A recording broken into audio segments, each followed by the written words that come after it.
Sa bawat tiktak ng relo may kasabay na hamon, may kasunod na tanong. Minsan, ni hindi natin namamalayan, ubos na pala ang oras sa mga pangarap na ni hindi nagawang simulan. Pigil ang hininga sa bawat pagkakataong di sinunggaban.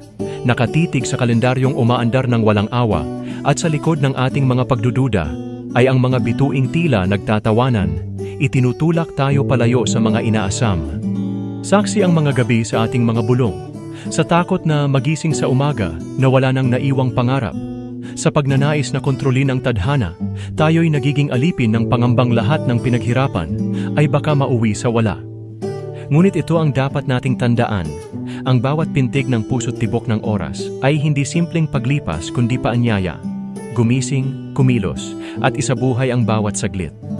Tanggapin ang takot, yakapin ang kaba, sapagkat sa bawat pagsuko sa kasalukuyan ay ang pagtanggi sa biyaya ng ngayon.